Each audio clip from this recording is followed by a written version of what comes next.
Welcome to beautiful Our Lady of Mount Carmel Parish here in Altoona. Always a pleasure to be here along with the pastor, the very Reverend Frank Scornienci, and today a very special guest. Literally, we have the rose between two thorns, Father Frank's sister, Rose Turner, a member of Visitation of the Blessed Virgin Mary Parish in Johnstown. Rose, good to see you. Thanks for having me. Oh, it's a pleasure. And Father Frank, always good to be with you. So as you know, we're in the midst of our Called by Name Vocations initiative here in our diocese. And as part of that, we've been inviting all of the priests who serve in our diocese to share a little bit about their vocation story, their vocation journey with the faithful. And I talk a lot to Father Frank, and he's been sharing a lot of his story, and I thought it would be good for you to hear it, and also to hear from his sister, who has lovingly supported him throughout that journey, along with their late parents. So, Father Frank, thank you, the Tony. floor is yours. Tell us about, you were an early vocation. You knew at a young age. Tell us your story. I did. The last 3 years of grade school, I was at St. Anthony's in Johnstown. Yes. They finished building the school, and we were the first graduating class from St. Anthony's. Nice. But I spent a lot of time with the Franciscan Friars, Immaculate Conception Province, because they've served there since 1909. Yeah. And I was working in the office. I helped with the collection. I used to do the cemetery books, things like that. So I was back and forth there a lot of times. And I got to know them very well and saw their ministry and loved what they do. I said, I think this may be what I'd like to do. Wow. Then when I went to high school, I went to Bishop McCourt, and I discovered something. I discovered girls. And told my mom and dad, and my mom was furious. And he said, you can't do that. And my dad would say, let them alone. Let them alone. Yeah. So I went through high school, still thinking I would be going to become a priest, become a friar priest with the priests I knew so well. Actually helped decorate the church a lot for the holidays. Also their festival. I actually co-chaired their festival, their parish festival, when I was a junior in high school. That's where I got my degree in festival, Yes. of which we have right here at Mount Carmel. Yes, Our Lady of Mount Carmel has one of the best festivals around. And so you got an early education in Johnstown. Early education, yes. Then I went off to Washington, D.C., and was at our House of Studies there. Went through, actually, my very first public school was when I entered the Friars and went to Montgomery Community College in Tacoma Park for 2 years for an associate's degree. A little culture shock there after all those years of Catholic education. It was. And so I went through seminary there. Got a philosophy degree in math. Actually had a year out at St. Cloud, Minnesota to teach math. And back to Washington for theology. But basically, it was through the grade school experience, the high school experience, being with the Friars. Yeah. I said, this is what I want to do.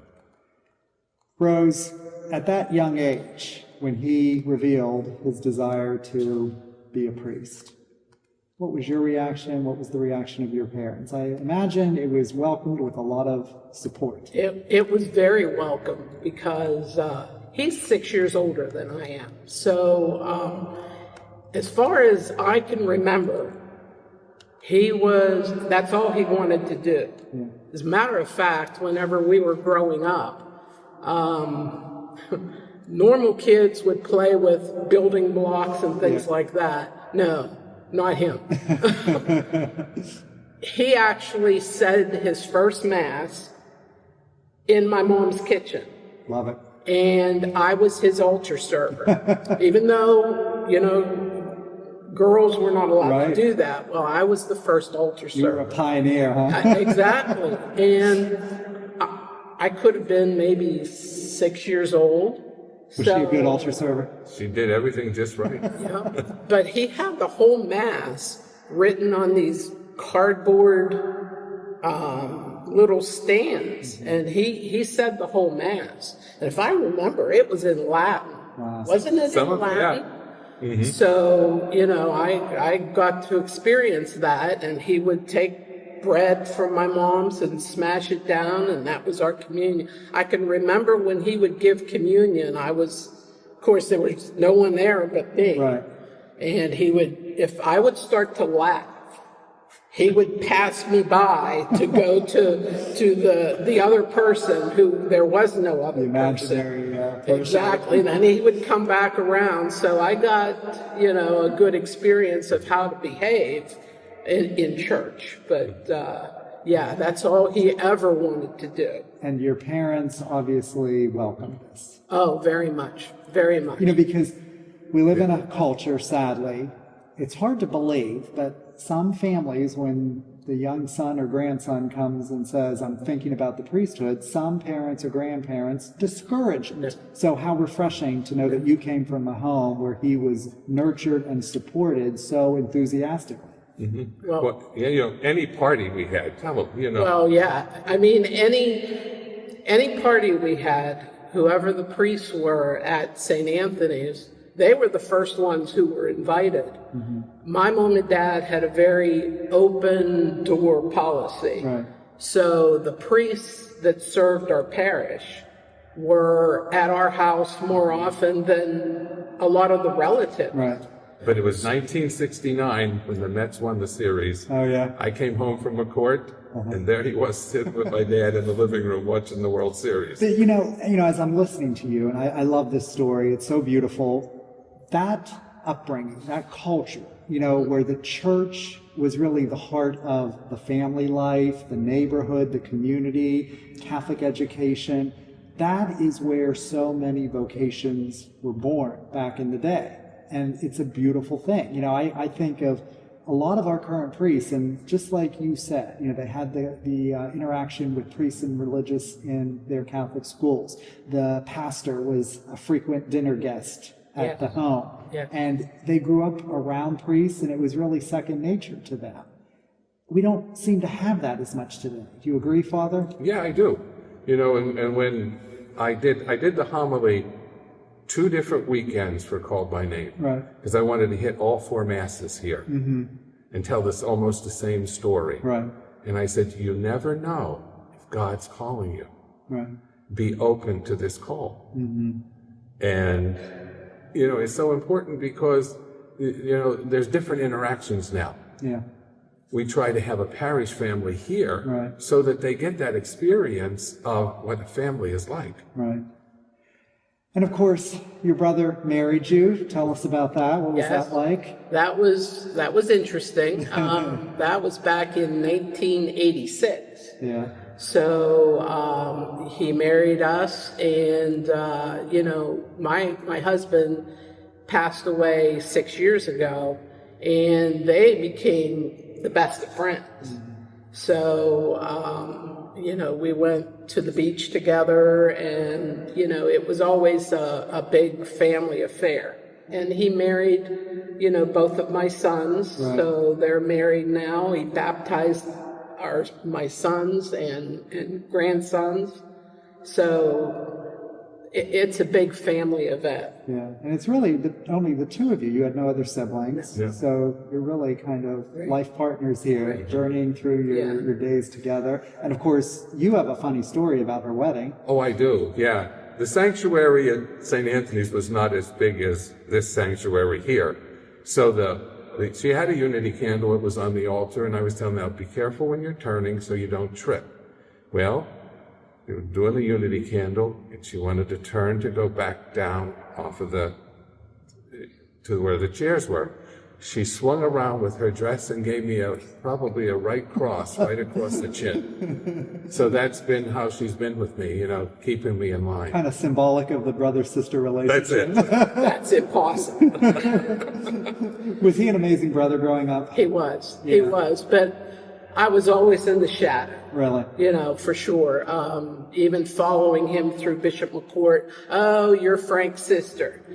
Honestly, it's a big joke because no one really believes that I have a name. It's oh, you're Father Frank's sister. You're Father Frank's sister. Yes. Wow. But it's fantastic to be that. Absolutely. You two just seem like you have a great relationship. I think that's absolutely beautiful. Well, So, Father, yes. called by name, we're really trying to get people to provide us with the names of young men. But even beyond that, you have a great parish here, a lot of young families. You're immersed in their lives. What's your message to young men to really be open to the Lord's call? Because I think there are men who do think about it, but they are caught up, I think, what I always call in the secular ways, where they're told at an early age they should start dating, go to college, get a good job, have a family.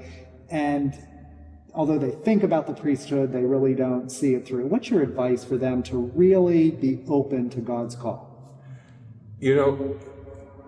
Telling your story, being open to God's call is very important in the sense that, someone asked me, would you change anything? I would do the very same thing that I'm doing, because you do have a family, there are kids, and you interact with them all the time, and you can be an influence on them.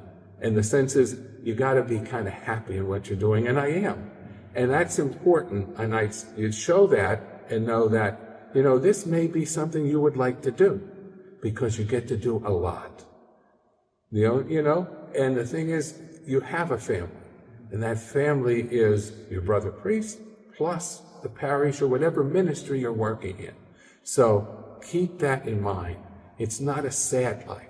It's really a happy life. And that's important, because I do feel that young men, in order to really be open to the priesthood, they need to be around priests who exhibit the joy of the priesthood. And you do. They see someone who loves parish life here, who loves the Franciscan mission, who loves Catholic education. They see your joy just radiating constantly from you. And that's important. That is one of the best vocation tools around. So keep that up, please. Thank you. And Rose, what's your advice? As I said, maybe some families, they're a little concerned when the son or grandson comes forward and says he's thinking about the priesthood. What is your advice to them to be supportive and to, at the very least, not discourage a vocation? Right. Well, all I can remember, too, is our mom would say, would worry, he's so far away from his family. But he has actually gained, through all of his assignments, he's gained so much more. I can't tell you how many more mothers he has, because all of the parishes that he's served have welcomed him. So he actually has a family more than what we are. Right. So I wouldn't discourage anything. I mean, it's very uplifting to see how the parishes treat him, and we know that he's being taken care of. So I can assure you he is. I interact with parishioners here from time to time, and they adore him. They just value him, and they're grateful to him for many things. He's the spiritual father here, and that's a beautiful thing to witness. And we're happy to share him. We're glad you did share him.